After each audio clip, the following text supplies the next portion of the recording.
Chegamos ao mês de novembro, mês importante de celebração da consciência negra, e pelo terceiro ano consecutivo, o Muro Pequeno apresenta mais um projeto especial. Em 2018, a gente fez o projeto Homem Negro, que foi voltado para a discussão sobre masculinidades negras, um projeto lindo. Ano passado, em 2019, a gente teve o Potências Negras, que foi uma das coisas mais especiais que eu já fiz na minha vida. E a ideia para esse ano, 2020, era repetir o Potências Negras, trazer de novo para uma segunda temporada, mas a gente sabe que a pandemia fez todo mundo mudar vários planos. De qualquer modo, eu não quis perder a oportunidade de aproveitar as conversas desse mês para trazer convidados importantes para cá, abrir diálogos importantes, principalmente considerando que, além de tudo, esse ano também é um ano de eleições, um ano de debates políticos necessários e fundamentais. Então eu tô trazendo um projeto um pouquinho menor, que foi produzido todo virtualmente, mas que foi feito também com muito carinho e que também tem debates fundamentais. É com muita alegria que eu apresento para vocês a partir de hoje o projeto Levante, uma série de entrevistas com 8 lideranças negras de movimentos sociais organizados ao redor do Brasil. A ideia de fazer esse projeto veio de uma percepção que eu tenho há bastante tempo dialogando com vocês aqui na internet, que é a sensação de que tem muita gente por aqui na internet que está começando agora a ter contato com o debate sobre questões sociais e sobre questões raciais e que está com um monte de vontade de se engajar e se envolver mais nessas lutas, muitas vezes sem saber de que jeito fazer isso e por quais caminhos começar a se organizar e se articular. Se essa é a sua situação, esse projeto foi feito para você. A ideia aqui é conversar com essas lideranças para falar sobre as principais pautas que estão sendo levantadas pelo movimento negro no Brasil hoje, discutir a maneira como essas pautas vêm sendo abordadas, encaradas e trabalhadas e principalmente apontar caminhos para quem também está querendo se envolver e se articular para participar mais ativamente das lutas dos movimentos organizados no Brasil. A gente vai falar sobre educação, saúde, cultura, moradia, terra e território, segurança pública, participação política e um monte de outros debates que apareceram aí no curso dessas conversas. Os vídeos vão sair durante todo o mês de novembro, sempre às terças e quintas, às 19 horas. E hoje, para estrear, a gente abre uma conversa sobre educação, tendo como convidada uma das maiores especialistas no tema da educação pública no Brasil. Ela já foi secretária de Educação da Prefeitura de Belo Horizonte e do Governo de Minas Gerais e também assumiu a secretaria que cuidava das questões de diversidade e inclusão dentro do Ministério da Educação do governo Dilma Rousseff. Ela é uma professora e assistente social que tem a sua trajetória profundamente enraizada nas lutas do movimento negro. Bem-vindos ao primeiro episódio do projeto Levante, e é com muita alegria que hoje eu recebo Macaé Evaristo para um papo sobre população negra e educação.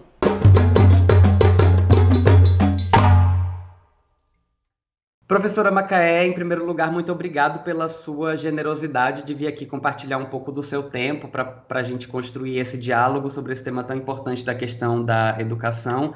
Para a gente começar essa nossa conversa, eu queria que a senhora falasse um pouquinho de si, falasse um pouco do trabalho que tem feito, principalmente nesse contexto do campo da educação, que é um campo onde a senhora tem uma jornada tão bonita e tão importante. Bem, Murilo, eu sou professora da Rede Municipal de Educação de Belo Horizonte há mais de 30 anos, e boa parte da minha trajetória, né, de formação, ela foi feita dentro dessa rede aqui em Belo Horizonte.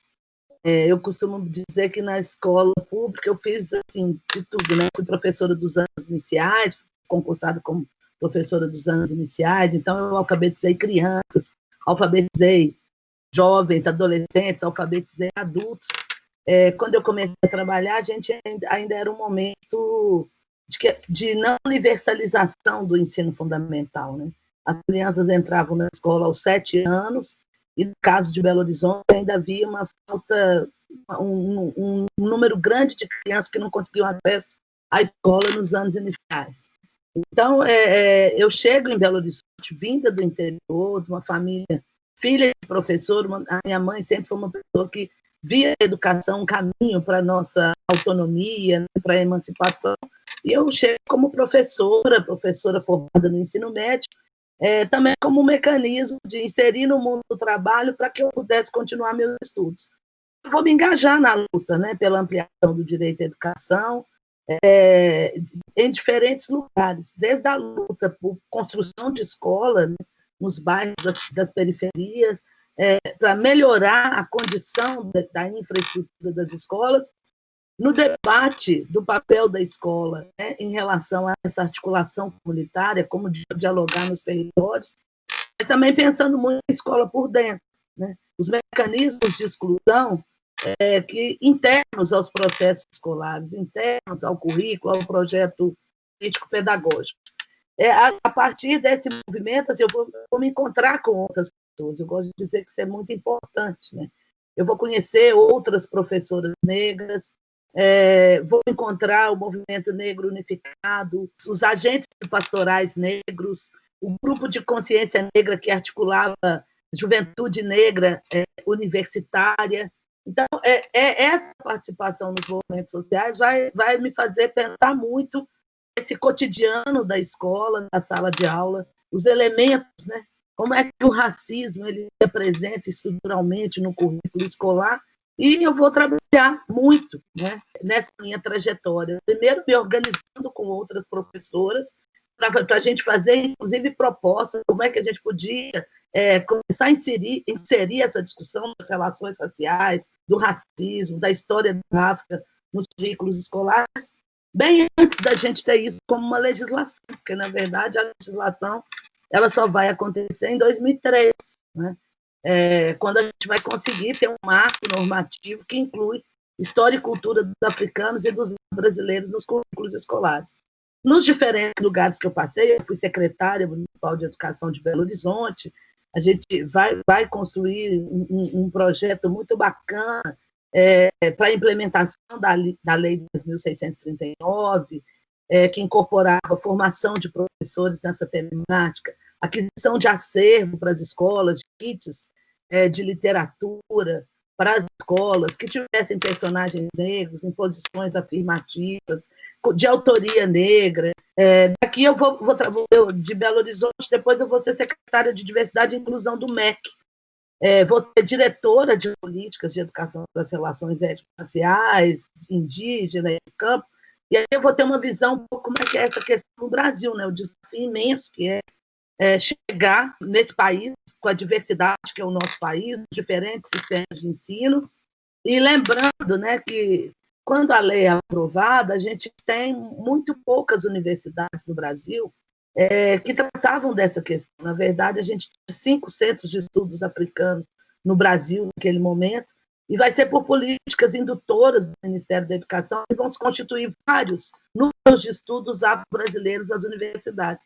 E eles serão estratégicos no desenvolvimento de políticas, de aperfeiçoamento dos profissionais da educação, de oferta de cursos de especialização e debate interno, né? No debate para a gente pensar ação afirmativa curricular, no debate para acolher os estudantes, os primeiros estudantes cotistas que vão chegar na universidade. É bom a gente lembrar que da aprovação da Lei 10.639, homologação em 2003, não é? Só em 2012 que a gente vai conseguir aprovar cotas, né, para estudantes pretos, pardos, indígenas e alunos de escola pública não ensino superior. Acompanhei um pouco toda essa trajetória, mas eu acho que é sempre bom a gente destacar o papel dos movimentos sociais, do movimento social negro, né, que fez esse debate, bastante propositivo e incide fortemente na construção dessas políticas. Acho que tem muitas coisas para a gente conversar aí, né? Porque é um desafio que é realmente muito amplo, tem muitas frentes, muitos desafios nesse processo. Mas antes eu queria pedir que a senhora falasse um pouco sobre esse desafio mesmo de pensar uma proposta de educação que envolva e que reconheça e valorize a experiência das pessoas negras dentro desse universo, porque acho que a gente tem um problema duplo, né? Um problema que está por fora da escola, que é o problema do acesso mesmo. O acesso à educação ele é diferente, ele é dificultado para pessoas negras, e mesmo quando pessoas negras acessam os espaços de educação em todos os níveis de ensino, esses espaços também são espaços que reproduzem uma cultura racista e que estão envolvidos numa cultura estruturalmente racista, né? Como pensar um projeto de educação dentro desse contexto que tente superar a realidade desse desafio que a gente tem aí? Bom, eu acho que essa situação que você descreve, ela é fruto, né, da própria constituição histórica a gente pode pensar assim, ela é fruto da forma como foi desmontado o sistema escravista no Brasil, né? Porque você teve uma desmontagem desse sistema, mas não se pensou em nenhuma política pública para a população negra. Pelo contrário, né, a Constituição da República não reconhecia, a primeira Constituição da República Brasileira não nos reconhecia, né? Não reconhecia a nossa cidadania. Por exemplo, a gente não tinha direito a votar. Quem podia votar eram os homens héteros, brancos e que tivessem posses, né? Então, isso mostra bem qual que era a visão, né, da elite brasileira conservadora sobre a população negra. Então, era negação de direitos. E a gente viveu isso no processo educacional. A gente passou praticamente todo o século XX excluído do acesso à educação. Nós vamos universalizar o ensino fundamental de 9 anos já na década de 90, quase, né? Chegando no século XXI. E é bom a gente lembrar que a creche e pré-escola, né, e o ensino médio ainda não são universalizados, apesar da legislação já trabalhar com essa perspectiva da obrigatoriedade, da universalização para as crianças de 4 e 5 e para os jovens de 15 a 17, desde 2016. Mas ainda, a gente sabe que isso ainda não é dado, né? E esse ano, com a pandemia, a situação se agravou fortemente, porque o que alguns sistemas de ensino fizeram com essa experiência de ensino remoto, a gente sabe que boa parte das crianças negras e da juventude negra, elas estão excluídas digitalmente e, consequentemente, ficaram completamente excluídas desses processos que supostamente estariam garantindo aí o direito à educação. Então, a gente, infelizmente, em 2020, né, a gente retrocede porque nós, novamente, não conseguimos nem ter acesso, né, à escola, não conseguimos nem ter acesso à escolarização. O outro desafio, né, então tem um desafio aí que é no sentido de garantir essa estrutura, o outro desafio é a gente desmantelar mesmo as estruturas racistas no interior dos sistemas de ensino, no interior das escolas públicas, né, que são muitas vezes estruturas que elas silenciam sobre a nossa história, né, elas negam a nossa história e oprimem as crianças, oprimem a juventude negra, né? Porque não, nossos corpos eles não são passáveis, não são aceitáveis. Eu queria chamar a atenção também, porque a gente fala do direito à educação, é o próprio reconhecimento, né? O que são as infâncias? O que é a infância? As infâncias negras. O reconhecimento, o que é a juventude negra, esse corpo negro que é constantemente violentado. Até 1980, né, o Estatuto da Criança e do Adolescente, a gente não tinha reconhecido, né, os direitos das infâncias. Isso tinha um sentido, porque lá no final do século XIX, início do século XX, né, debates que ainda hoje estão presentes no Congresso Nacional, que é a discussão de redução da maioridade penal, lá no final do século XIX, início do século XX, as pessoas tinham certeza, né, não consideravam as infâncias negras como sujeitos de direitos. Aos corpos negros, o que estava dado à infância negra era a contenção, era a opressão, era o controle, né? E não a garantia do direito ao conhecimento, à aprendizagem, ao pleno desenvolvimento humano.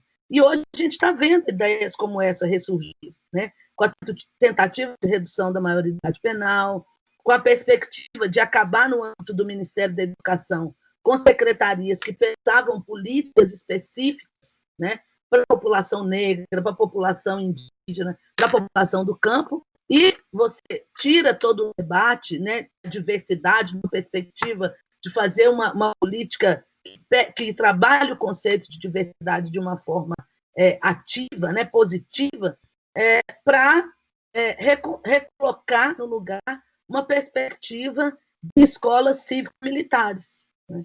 Então, a SECADI ela é extinta no atual governo, a Secretaria de Diversidade e Inclusão no Ministério da Educação, eles criam uma subsecretaria para constituir escola cívico-militar. Então, é uma tentativa, novamente, né, quer dizer, de aprisionamento.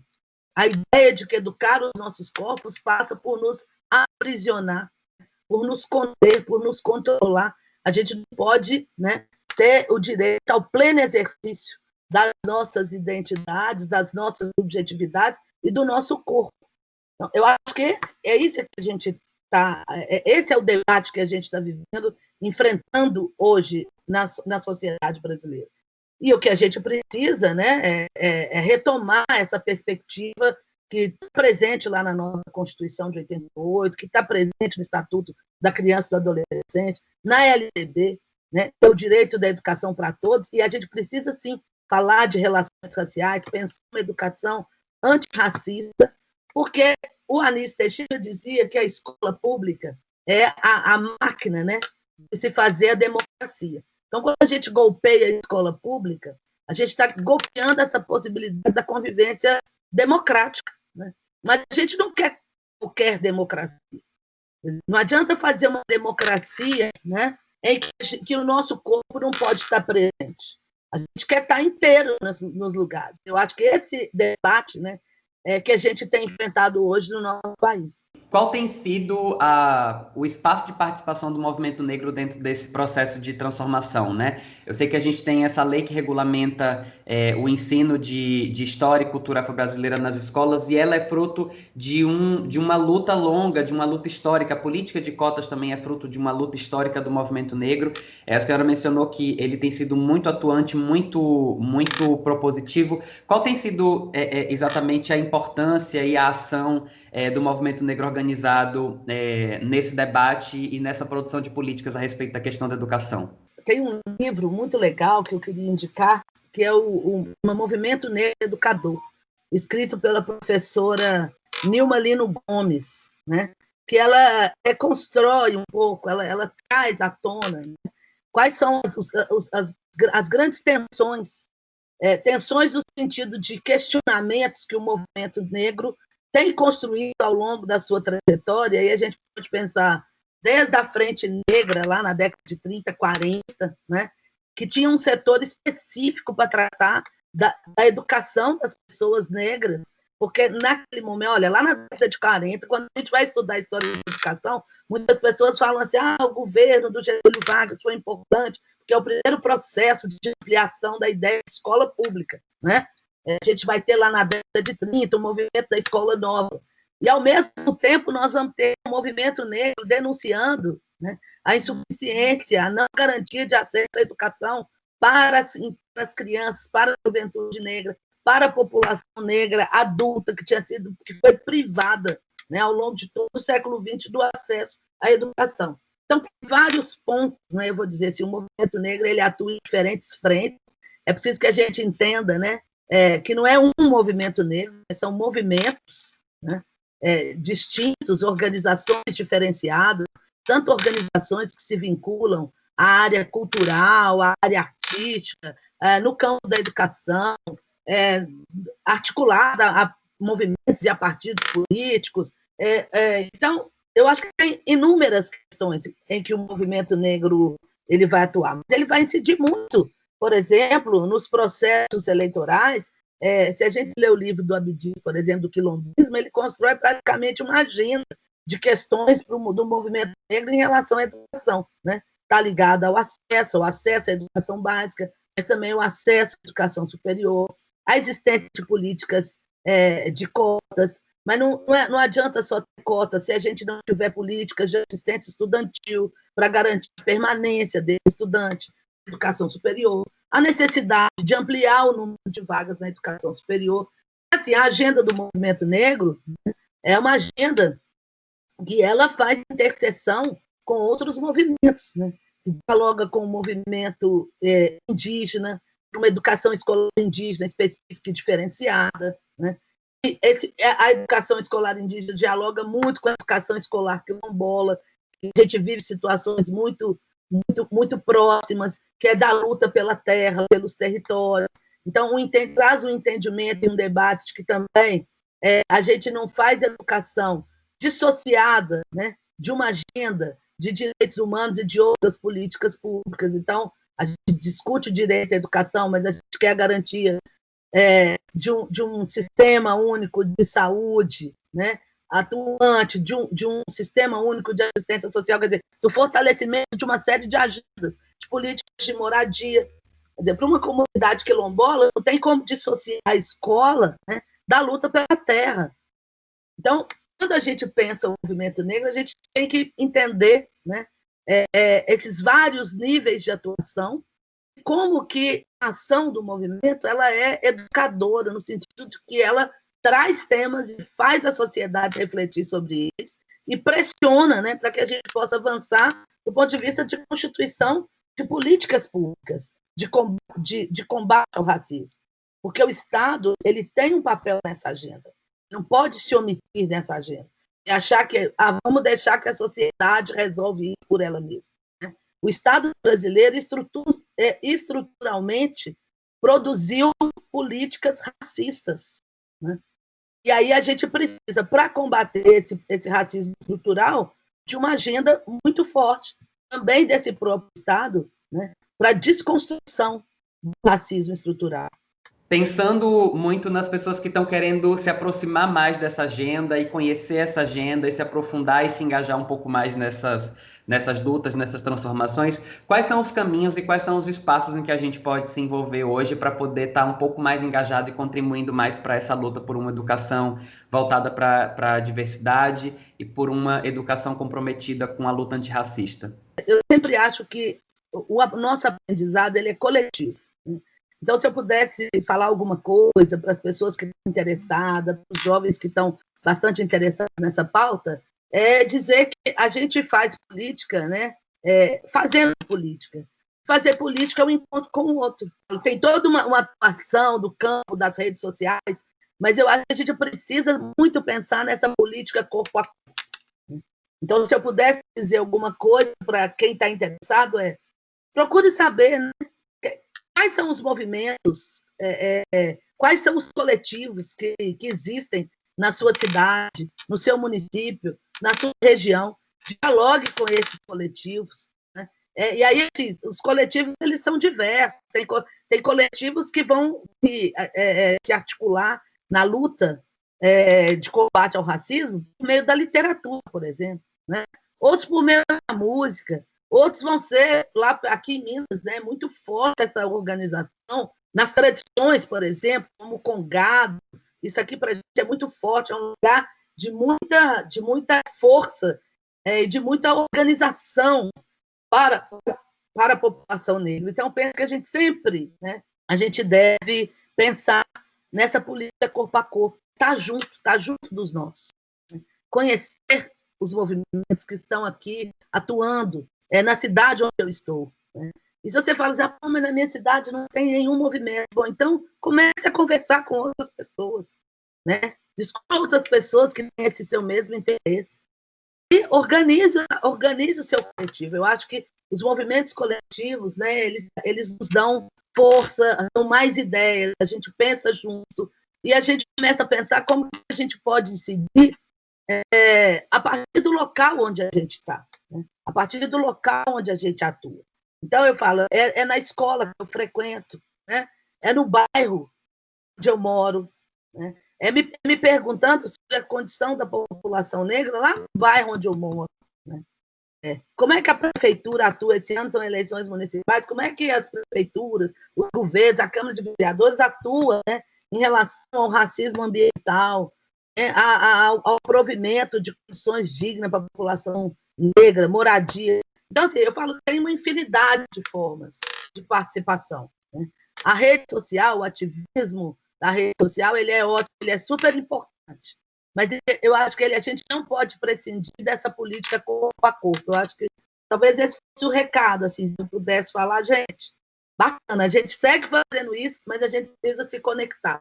A gente precisa se conectar lá aqui onde a gente está.